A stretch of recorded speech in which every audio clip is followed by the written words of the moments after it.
Welcome to Movieman's first web series review, and this time we are going to talk about Raj and TK's Family Man 2. This has been a wonderful series, part 1, part 2. ज़्यादा लंबा चौड़ा मैं कितनी अच्छी है वो सब नहीं बोलूँगा because already सब देख चुके हैं and people love it.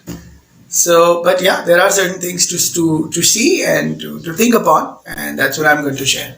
Now, Manoj and Sharib, as we all know, play these important officers. So you can imagine exactly how mature they would be. Now, what happens is, which triggered me off is a terrorist, जो श्रीलंका का terrorist है. He is in a hotel of Chennai. यानी एक unarmed आदमी ने हमारे trend agents को overpower कर लिया. JK, you read the reports properly, you'll know that Subramaniam Parnivel is not some मामूली आदमी. And Shrikant Well is not in the force. He's taken it off. And वो किसी office में होते हैं और इनके जो दोस्त है played by Sharib, and he's a very good actor. He is on that mission. He's actually asked specially to fly from Mumbai to take care of this guy.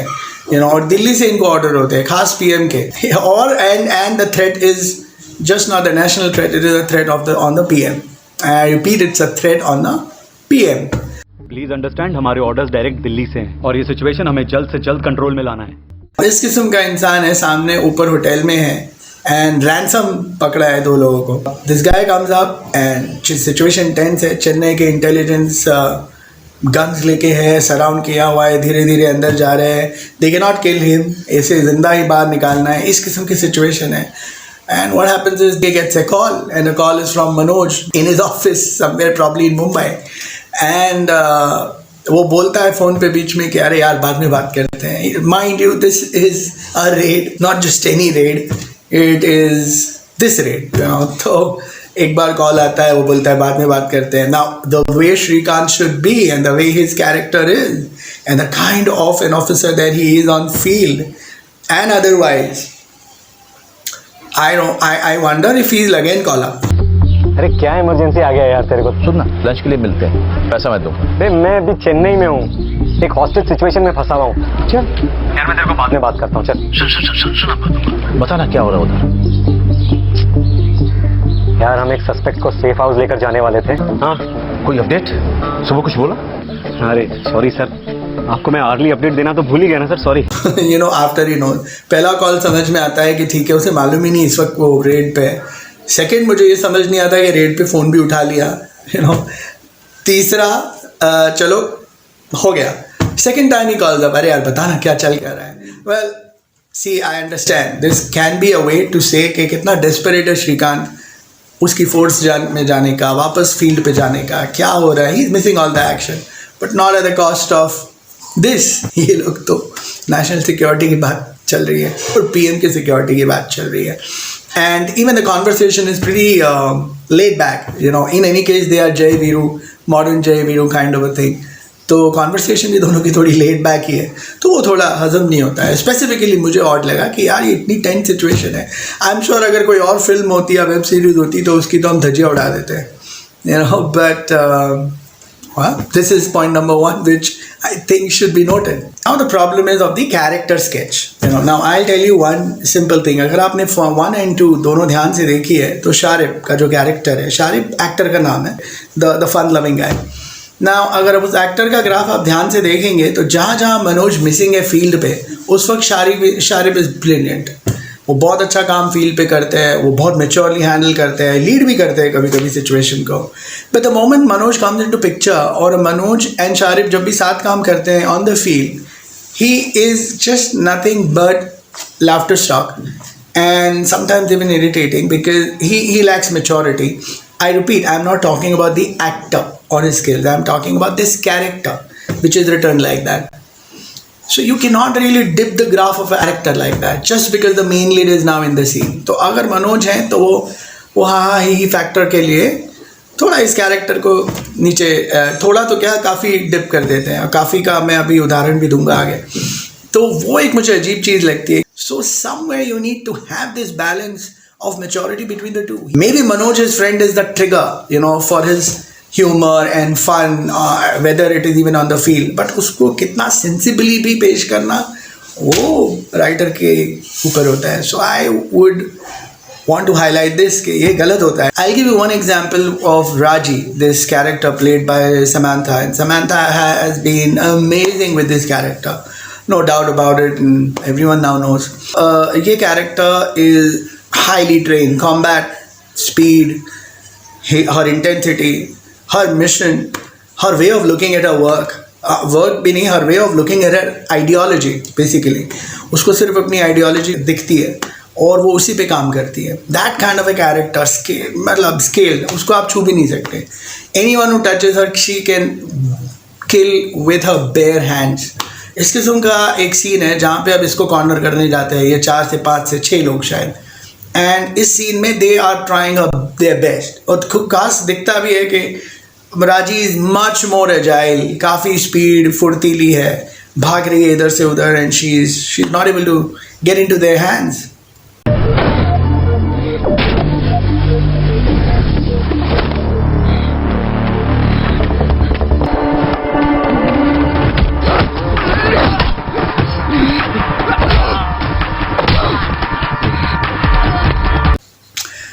फिर भी कुछ भी करके चलो ये पकड़ी जाती है उस सीक्वेंस में. और जब राजी जैसे कैरेक्टर को आप पकड़ते हैं, और इतना डिफ़िकल्ट कैरेक्टर होता है, इतना डिफ़िकल्ट इंसान है, टेररिस्ट है और वांटेड भी है बिकॉज उससे काफ़ी कुछ खुल जाएगा देनो. उस वक्त what happens is Raji tries and she begs and all, and you know, तो अचानक वो एक्ट करती है, तमिल में बात करती है और वो बेग करती है, जाने दो, छोड़ दो, अरे छोड़ो, वो सब होता है. अब उसके बीच में एवरीवन, हाई टेंशन सीन है, everyone's gun is pointed at her, सबको पता है ड्रामा है, ये कुछ भी करेगी अभी. उसी वक्त शारिब का character gets up and says, अरे ये क्या बोल रही है, और उसी वक्त this is enough distraction enough for Raji to react, and वो निकल जाती है इनके हाथ से. बाद में एनीवेज पकड़ी जाती है, different story. Don't move! Hey, stop acting! ए मुत्तू, ए क्या बोल रही है ये? ए stop! Take it harder! Don't move! Don't move! Stop! Take up your hand! तू क्या कर रहा है यार? क्या बोल क्या रही है ये?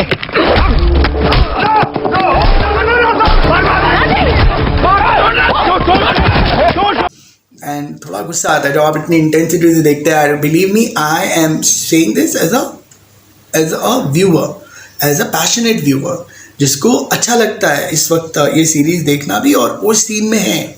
मैं उस एंगल से और लेवल से बात कर रहा हूँ. सो जब इस सीन में जब आप चाहते हैं कि ओके ये हाई टेंशन सीन है और लोग मैच्योर इंटेलिजेंस ऑफिसर्स हैं, उसी वक्त ऐसा बचकानापन I really can not digest, and you feel a little angry at this guy.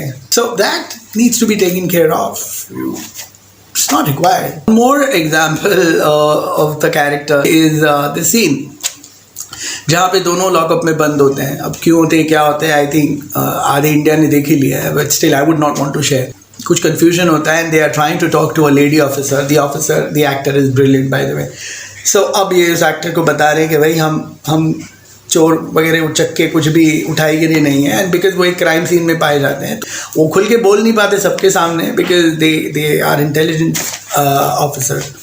तो अब इस सीक्वेंस में थोड़ा क्या ज़्यादा ही फ़न एलिमेंट हो गया, क्योंकि ये देते हैं कि भाई फ़ोन आप फ़ोन डायल कर लो, आप देखो मेरे फ़ोन में एक नंबर है.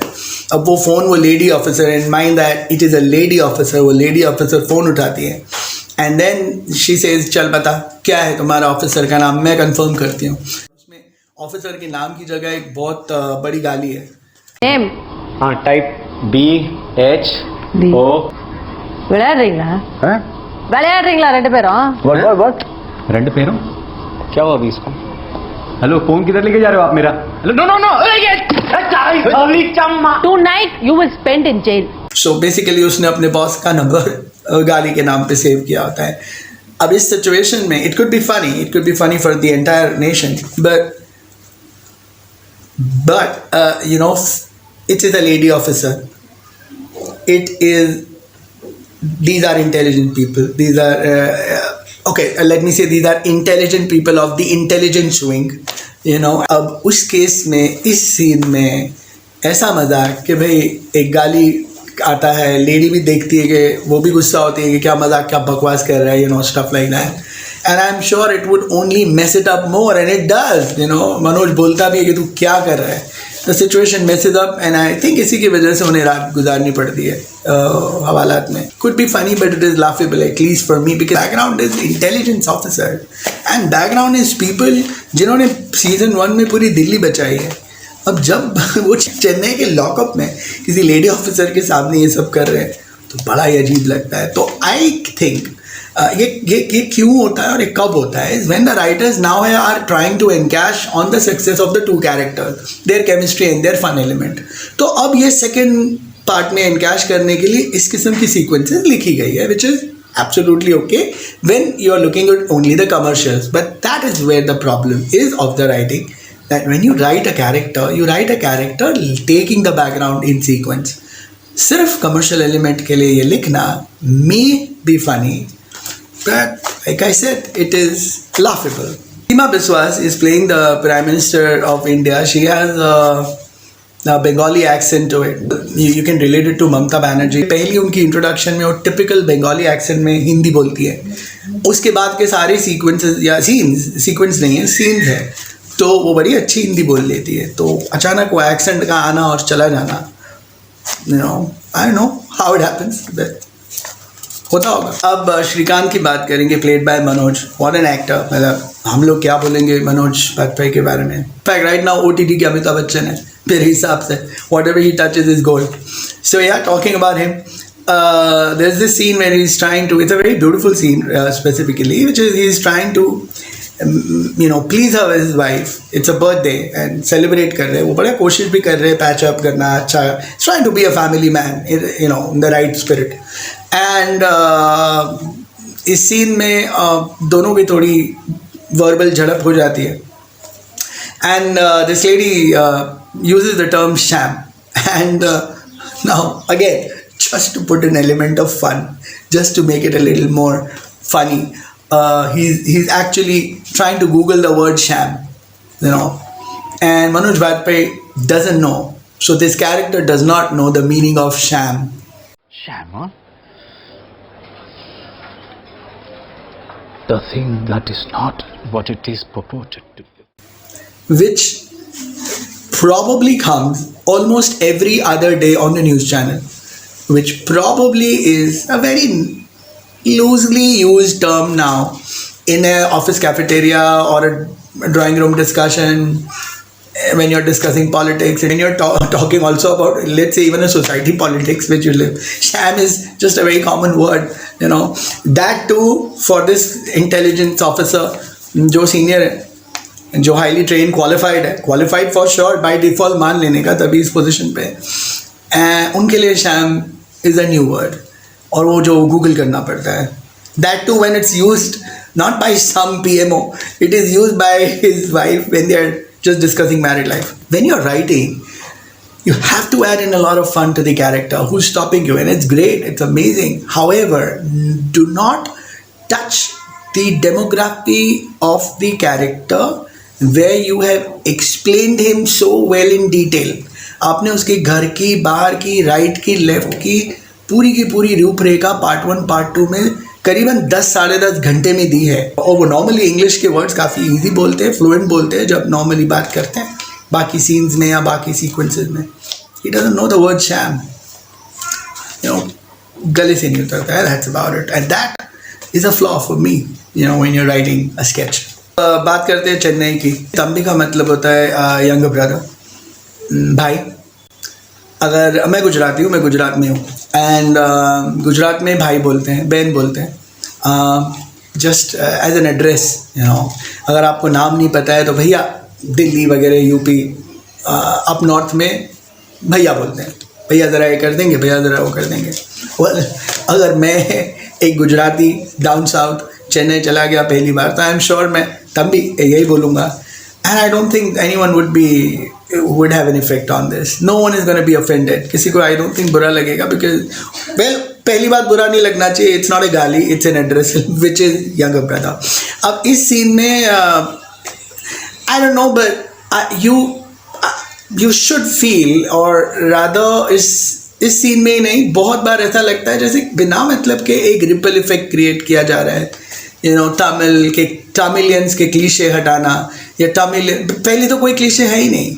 देखिए, अगर साउथ इंडिया को डोसा या इडली या टम्बी या कॉफ़ी या कांजीवरम साड़ी या भरतनाट्यम या रजनीकांत इससे या धनुष इससे आइडेंटिफाई आप नहीं करेंगे तो और किससे करेंगे? Not necessary everyone would get into the depth of the culture. जैसे गुजरात के बारे में बात करते हैं तो गरबा, ढोकला, खमन, यही बात होती है, मीठा खाना। जब आप पंजाब को आइडेंटिफाई करते हैं तो सरसों के खेत सामने आते हैं, है ना, मक्की की रोटी, सरसों का साग, अच्छा सा बड़ा चिकन, यही सब सामने आता है। Why? Because see food, dresses, dances, these are the cultural visual representations of any state, society, culture या country। अब इस बारे में अगर एक नॉर्थ के ऑफिसर साउथ के ऑफिसर से बात करते हैं और अगर वो डोसा की बात करते हैं या इडली की बात करते हैं या तंबी को तंबी बुलाते हैं, चाय वाले को लॉकअप में खड़े खड़े तंबी बोलते हैं, what is the big deal? It's nothing. And let me also highlight that I work in an organization which is Chennai backed. So I work with Chennai people, and I know that no one has a problem when you're talking about dosa and idli, even when people from Chennai fly here. It's okay, it's completely fine, they understand, and everyone understands. So अब इन चीज़ों को highlight करना, खाली बिना मतलब धारणाएं बनाई है लोगों ने और वो धारणाएं तोड़नी चाहिए, इसकी कोई ज़रूरत नहीं होती है। It is just polarizing characters, and probably मेरे हिसाब से it is only polarizing character to look and to sell the product better to the mass of South India. It is available in different versions on the OTT, and Tamil language is one of them. So just to really reach out towards the audience better down there, you don't have to polarize situations, characters, you don't have to make these things. Writing responsibility लाती है, writing is all about not just presenting something commercially. आप जब socially कुछ present करते हैं वो भी इतने बड़े scale पे, when people are watching it, are lapping it off rather, चाहे वो लड़का हो या लड़की हो, school uniform में हो, I'm sure it is anyone who's probably below 12th grade, specifically a child, हम इसे आज के दौर में growing mature citizen, growing mature adult या जो भी कुछ बोलते हैं, बट आखिर बच्चे ही हैं। And I don't think they also, and I think some of you, मैंने सम बोला because the society is changing, so I know that not everyone is gonna be with me on this, but I think कुछ तो लोग ये मानेंगे कि इस वर्ग को हम बच्चे ही कहते हैं। अब फैमिली मैन 2 में इस लड़की का एक बॉयफ्रेंड भी होता है, विच इज़ चलो ठीक है, बॉयफ्रेंड है, अब उसका भी एक अपना एंगल है, बट ठीक है, बॉयफ्रेंड होता है। And they I think kiss twice, there is a scene where both of them I think are kissing each other. It's a peck on the lips that I would want to share. Yeah, it's just a peck on the lips, but then I don't think that is something to be seen, when this girl is in a school uniform, is a child, is a minor, is an underage, आप technically जो भी शब्द use करें, but and मैं ये भी नहीं कहूँगा कि ऐसा समाज में नहीं होता है। Well, yeah, जैसे मैंने बोला, the society is changing and these things are very common to see. But when you put it on a larger scale, on this platform where people are watching it, lapping it off, I said, lapping it off, and people of all the ages are looking at it together, I don't think that is the right example to set, because it is definitely a no-no for any parent today, चाहे modern thought process के parents भी होंगे, but I'm sure this is something which no one would agree to. तो यहाँ मुझे थोड़ा odd लगा, because school uniform में बच्ची है, and I repeat, socially it could be happening around us, but why do we want to see it? Because when you show this into a perspective, it's a validation, for this generation. It becomes cool for this generation, or it becomes acceptable for this generation. तो I think OTT पे, ज़्यादातर OTT पे लिखावट काफ़ी free flow पे चल रही है। मैंने हाल ही में सनफ्लावर देखा, and I give you another example. Sunflower web series में देयर इज दिस छोटा सा scene where Kulkarni, my favourite actor, is playing a cop. इसको केमिस्ट की दुकान में एक बच्चा है, एक स्कूल गोइंग बच्चा, एग्जैक्टली पूरा लंबा चौड़ा भाषण में समझा देता है स्टैटिस्टिक्स बताता है कि दुनिया में अब sex for school going children is considered common, is considered normal. बहुत सारे पेरेंट्स अब इसे एक्सेप्ट करते हैं और नॉर्मल गिनते हैं। ये स्टैटिस्टिक्स सनफ्लावर में एक बच्चा इस ऑफिसर को देता है, which as a statistics may be true, who knows? But then these kind of narratives now become a validation for people, for children rather, and वो मुझे बहुत odd लगता है, trust needs। तो मुझे वो अजीब लगा। Coming to FM2, there's this scene जहाँ पे this girl is talking to a friend। तो ये लड़की अपने बॉयफ्रेंड के साथ जाती है झूठ बोल के रात को। अब जब वो अपने फ्रेंड को बोलती है कि भाई मेरा कवर करना, मेरा जो भी मैं जा रही हूँ कवर अप करना, अगर मेरी माँ का फ़ोन आए तो ABCD बोल देना। So the girl now of the same age tells her कि ठीक है but use a contraceptive, protection use करना। तो I don't know what to say. Are you serious? मतलब? You're staying over? अच्छा listen, don't forget protection ना. Because we are talking about two school-going kids here. I again repeat, इसलिए मेरे thumbnail में beg to differ है, because I really beg to differ to this change. To be sure, I don't differ to the change happening around me, because who am I to stop it or speak about it? But at least when you're putting it on a platform so big, I don't think that's the right example to set. Now, even अगर देखने वाले को या मुझे सुनने वाले अगर ये सोचेंगे कि ठीक है this is cool or this is modern civilization, it is not, because even the western part, even the western culture, this is not acceptable. It is definitely not acceptable. So I don't know what is being shown, but well, this is what it is, and it kind of bugs me. So ये writing थोड़ी responsible हो सकती है, and why would, and I also understand that this child is just burning inside because of the parents going wrong, their relationship breaking, and it's like a vent out for her, but there could have been 10 other ways to do it, but why just this? अब एक scene में मनोज बाजपेयी आते हैं एक classroom में, अपनी बेटी के क्लासरूम में ही आते हैं और क्लासरूम में कुछ पूछताछ करते हैं फॉर सर्टन रीजंस, एंड पूछताछ उनके एक फ्रेंड से करते हैं, मतलब उसी की उम्र की एक बच्ची से करते हैं जो स्कूल यूनिफॉर्म में है, और उनसे पूछते हैं कि कोई है, कोई फ्रेंड्स है, ये है, कुछ पूछताछ करते हैं। तो लड़की बोलती है मतलब हाँ एक बॉयफ्रेंड। तो Manoj Bajpayee is in a shock कि बॉयफ्रेंड, यहाँ तक कि उनकी बीवी जो प्ले करती है उसे भी शॉक लगता है जब उसे पता चलता है कि बॉयफ्रेंड है उनकी बेटी का, जो मुझे बड़ा अजीब लगा। Because how can you be shocked about it? Because आपका छोटा बच्चा हर 10 मिनट में मस्ती में या मजाक में या गुस्से में या ताने में अपनी बड़ी बहन को तेरा बॉयफ्रेंड, ये बॉयफ्रेंड, वो बॉयफ्रेंड, कुछ ना कुछ बोलता ही रहता है उन्हीं के आसपास, and none of them ever react to that. Now all of a sudden when they realize that she does have a boyfriend, why are they completely shocked about it? Because ये तो वो रोज़ सुनते हैं। So ये मुझे बहुत अजीब लगा। That's one. Second, जो मेरा पॉइंट ये है कि इस सीन में जब इन्हें पता चलता है कि बॉयफ्रेंड है तो वो पूछते हैं अच्छा बॉयफ्रेंड है? तो लड़की बोलती है हाँ एक्चुअली इस क्लास में हर लड़की का बॉयफ्रेंड तो है, फिर बाद में वो लड़की पूछती है क्यों अंकल बॉयफ्रेंड होना गलत है? यहाँ मुझे रियली लगा था कि okay after everything what happened now Manoj Bajpayee is going to say हाँ गलत है इन अ स्पेसिफिक वे और probably in some other lines somewhere he is going to clear this out. But जब वो पूछती है गलत है तो मनोज बाजपेयी बोलते नहीं।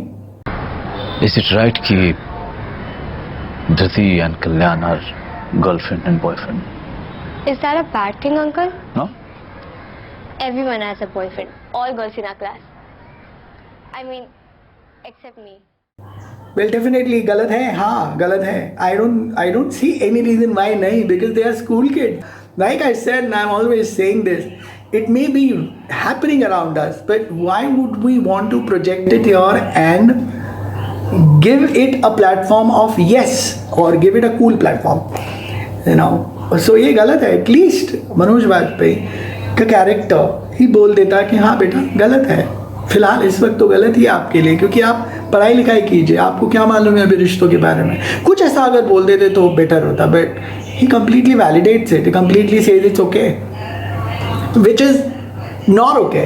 साइकोलॉजिकली भी अगर आप किसी भी काउंसलर एनालिस्ट से पूछेंगे या किसी को भी अगर आप पूछेंगे, टीचर से पूछेंगे, पेरेंट्स से भी पूछेंगे, हमें भी अपने एक्सपीरियंस से मालूम होता है कि भैया वो उम्र में रिश्ते निभाना तो छोड़े, रिश्तों के मायने ही नहीं पता होते हैं, वो भी आजकल।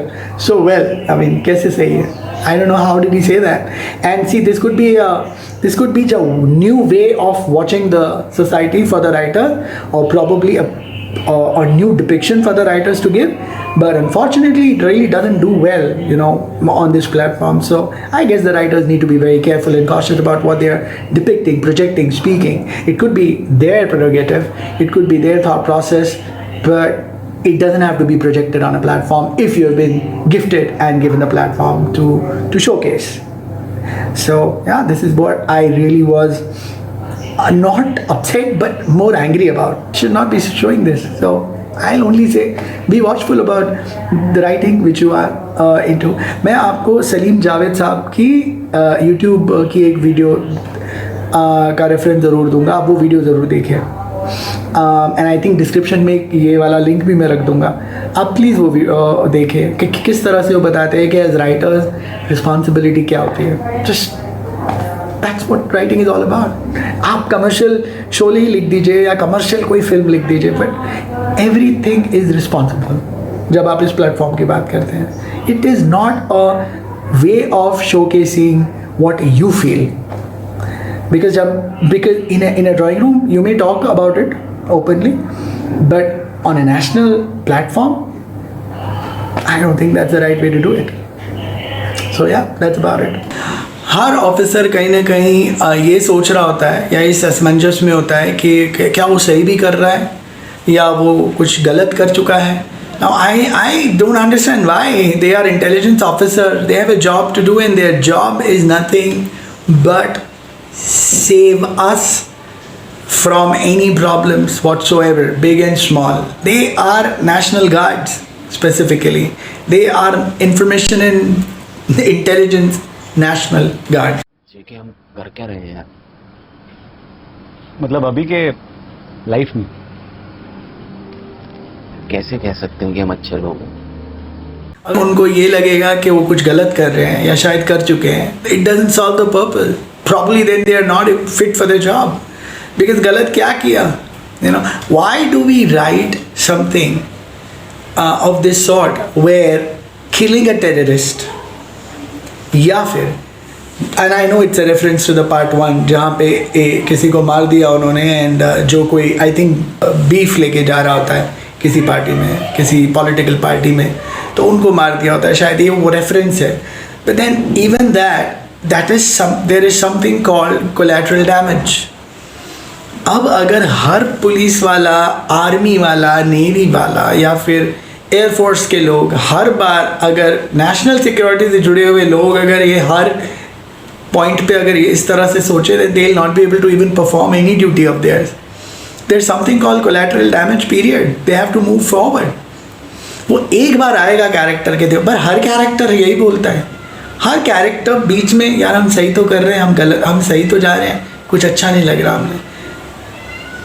You don't have to unnecessarily write something like that and probably give another angle of a question, or probably give another angle of probe for the wrongdoers कि वो गलत है तो क्यों है, उसको मारा तो क्यों मारा, अरे वो क्योंकि गलत था या फिर उनको शक था कि गलत है और लाइन ऑफ फायर में समवन लॉस्ट, बिग डील मेरे लिए as a citizen, it's a big deal, you know, because अगर आप FM1 ध्यान से देखेंगे तो राइटर के हिसाब से ही आपको लास्ट मोमेंट तक यही लगता है कि वो उस डिक्की में गन्स ही लेके जा रहे हैं या एक्सप्लोजिव लेके जा रहे हैं। बाद में पता चलता है कि बट उससे पहले की जो गतिविधि होती है वो छुप के जो जाते हैं, मैसेजेस पास करते हैं, जहाँ तक मुझे धुंधला याद है पार्ट 1 में, बट आई नो कि ये बड़ा टेंस सिचुएशन माहौल राइटर्स ने क्रिएट किया। जब व्यूअर को ये लगेगा तो in the line of action intelligence officers तो उड़ा ही देंगे, क्यों नहीं करेंगे। उसके बाद what are they feeling sorry for, they didn't kill someone accidentally. So I don't know, ये सब बार intelligence officer getting into this form of probe and want to seek redemption, you know, ये मुझे ठीक है एक बार होता है, बार बार होता है तो मुझे अजीब लगता है कि why you trying to wreck waters और probably move things which should be, you know, which is not necessary, you know, whether it is any religion or whether it is any group or any group of professionals you're dealing with and talking about. Now Darshan Kumar plays Sameer, and Darshan Kumar is the actor जो पहले already part 1 में दिख चुके हैं. अगर आप इनके jackets, boots वगैरह सब देखेंगे, कपड़ों का स्टाइलिंग वगैरह देखेंगे, and walking all across Europe or everywhere, you know, he is pretty cool, you know. So then I don't think Randeep Hooda ने कुछ भी गलत किया राधे में. What's wrong? There's nothing wrong, you know. And mind you, he's also wanted across by every other country. इसके अलावा हाँ वो और जो श्रीलंकन टेररिस्ट या ग्रुप होता है उसके हेड जब भी मिलते हैं रोड पे मिलते हैं, CCTV नहीं है, डोंट वरी. सेफ है, कैमरा नहीं. So they don't meet in any closed room, quarter, or they don't have any such codes, or they just meet openly on the street. But I'm sure they know, and I think इस किस्म के लोगों को पता होगा that CCTV is a way that you keep a watch on citizens, you know. But इन लोगों पे watch करने के दूसरे तरीके होते हैं, which I don't think they really are bothered about. They meet openly, you know, and that is odd. So this actually is funny. Now talking about the directors Raj and DK, I like them since Shore in the City. दो उस बारे में इतनी चर्चा नहीं हुई उस film के बारे में, बट मुझे बहुत अच्छी लगी. They are gifted, they are crafted. I mean बहुत अच्छे हैं directors. So go for this. Talking about the actors, Manoj is great as an actor. Who am I to say anything about him? Priyamani, wonderful. Sharad Kelkar, great. Sharib, great. Everyone, great. Raji is the highlight. Super, fantastic, wonderful.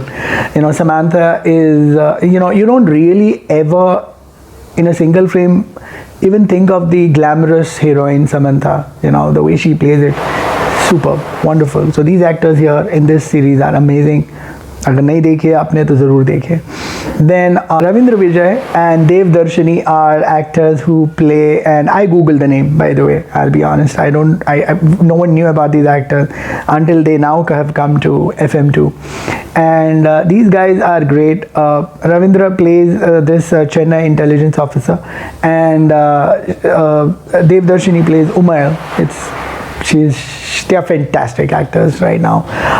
और राज and DK की एक खासियत है, जब वो एक specific character introduce करते हैं अपनी फिल्मों में या वेब सीरीज़ में, और अगर वो एक टिपिकल लहजे के हैं या कल्चरल बैकग्राउंड के हैं, तो these guys cast actors right from the original background root, so that the language is all authentic and you get the right feel of it. So ये यहाँ परफेक्ट है. So these two characters are wonderful. So go for that. बाकी सब ठीक है. FM2 is a wonderful package when you look at it in totality. तो engaging है, अच्छा है, entertaining है, मज़ेदार है, best actors हैं, amazing platform called OTT, nothing wrong.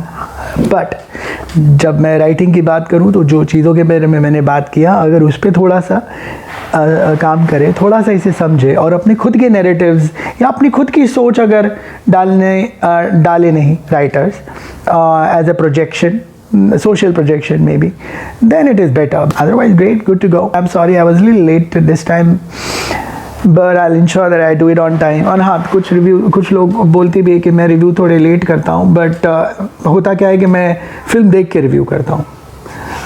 तो बस यही है. So nice to be with you.